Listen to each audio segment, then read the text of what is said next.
অশ্বগন্ধা গাছে শুধু ভেষজ গুণ আছে তা নয়, বহুদিন ধরে তান্ত্রিক ও আধ্যাত্মিক কাজে ব্যবহার হয়ে আসছে প্রাচীন কাল থেকে। চলুন আমরা জেনে নেই এই গাছের মূল ব্যবহার করলে কি কি উপকার পাওয়া যায়।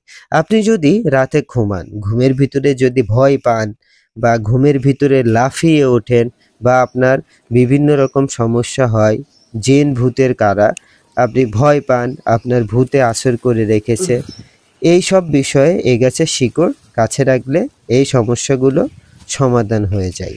দর্শকগণ, এই সর্পগন্ধা গাছের শিকড় ব্যবহার করলে দেখা যায় যে বাড়িতে কোনো অশুভ শক্তি বা বাড়িতে রাখলে কোনো শত্রু, কোনো সাপ প্রাণী বাড়িতে প্রবেশ করতে পারে না, এবং এটি বাড়িতে রাখলে স্বামী স্ত্রীর ভিতরে মূল মিল মোহাব্বত বৃদ্ধি পায় এবং বিভিন্ন সমস্যা সমাধান করা যায় এই গাছ দিয়ে। এই গাছে একটি আলাদা একটি তান্ত্রিক শক্তি রয়েছে সর্পগন্ধা গাছে।